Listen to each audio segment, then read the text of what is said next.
ഞാൻ പറഞ്ഞിട്ടുണ്ടായിരുന്നല്ലോ നമ്മുടെ ഫാമിലിയിൽ കല്യാണം ഉണ്ടെന്നുള്ളത്. ഉമ്മാൻ്റെ ചേട്ടത്തിയുടെ മകളുടെ കല്യാണമാണ് കേട്ടോ. അപ്പോൾ തലേ ദിവസം വൈകുന്നേരം നമ്മൾ കല്യാണ വീട്ടിലേക്ക് പോകുകയാണ്. ഒരു 5 മണിയൊക്കെ ആയപ്പോൾ നമ്മൾ വീട്ടിൽ നിന്ന് ഇറങ്ങിയിട്ടുണ്ടായിരുന്നു. അപ്പോൾ ഇന്ന് റെഡ് ഗ്രീൻ എന്നൊക്കെ പറഞ്ഞ് കളർ തീമുണ്ട്. എൻ്റെ കയ്യിലാണെങ്കിൽ റെഡ് ഇല്ലായിരുന്നു, പിന്നെ ഉള്ള മെറൂൺ വെച്ച് അഡ്ജസ്റ്റ് ചെയ്ത് ഷിനാജി ഞങ്ങളെ കൊണ്ട് ഇറക്കിയിട്ട് പോയി കേട്ടോ. ഷിനാജിനെ ഫുട്ബോൾ കളിക്കാൻ പോകണമെന്ന് പറഞ്ഞ് അങ്ങനെ പോയി.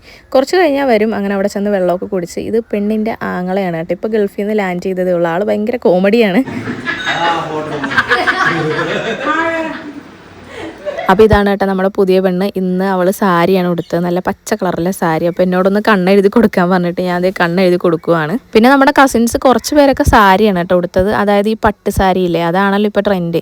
അപ്പോൾ നമ്മളോട് എല്ലാവരോടും പറ്റുന്നവരൊക്കെ ഉടുക്കണമെന്ന് പറഞ്ഞായിരുന്നു. എൻ്റെ ഇപ്പോഴത്തെ അവസ്ഥയിൽ സാരി ഉടുക്കുന്നത് കുറച്ച് റിസ്ക് അല്ലേ, അതുകൊണ്ട് കേട്ടോ ഞാൻ സാരി ഉടുക്കാതെ ചുരിദാർ ഇട്ട് പോയത്. നമ്മുടെ കസിൻസ് ചെറുക്കന്മാരെല്ലാവരും കൂടെ ഓരോന്ന് വർത്താനമൊക്കെ പറയുന്നുണ്ട്. അങ്ങനെ അവൾ റെഡിയായിട്ട് ചെറിയ ഫോട്ടോഷൂട്ടും കാര്യങ്ങളൊക്കെയാണ് കേട്ടോ. നല്ല രസമുണ്ടായിരുന്നു അവൾ ഒരുങ്ങിയിട്ട് കാണാൻ വേണ്ടിയിട്ട്.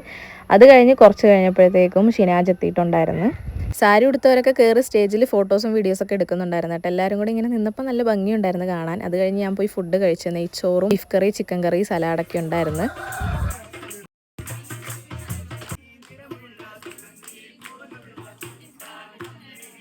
ആ പാട്ടും മേളമൊക്കെ നടത്തുന്ന ആൾക്കാർ അവളുടെ കോളേജിലെ പിള്ളേരാണ് കേട്ടോ. നല്ലപോലെ പാടുന്നുണ്ടായിരുന്നു. അത് കഴിഞ്ഞ് ഇതേ കുറച്ച് മൈലാഞ്ചിയൊക്കെ ഇട്ട്, ഇത് പണ്ടത്തെ എൻ്റെ ഒരു പരിപാടിയായിരുന്നു കേട്ടോ. ഈ ഷിനാജിൻ്റെ പേര് എഴുതി നടക്കൽ. കല്യാണത്തിന് മുമ്പ് എപ്പോൾ മൈലാഞ്ചി ഇട്ടിയാലും എഴുതുമായിരുന്നു.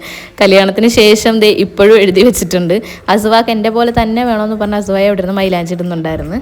ഈ പാട്ട് പാടാൻ വന്ന കോളേജ് പിള്ളേർക്ക് ചെറിയതിനെ വല്ലാണ്ട് അങ്ങ് ഇഷ്ടപ്പെട്ടു കേട്ടോ. ചെറിയതിനെ പിടിച്ച് അവിടെ അടുത്തിരുത്തിയേക്കുമായിരുന്നു. ചെറിയത് അങ്ങനെയാണ്, എല്ലാവരോടും ഇടിച്ച് കയറി സംസാരിക്കുന്ന ആളാണ്. അതുകൊണ്ട് എല്ലാവർക്കും പെട്ടെന്ന് ഇഷ്ടപ്പെടും.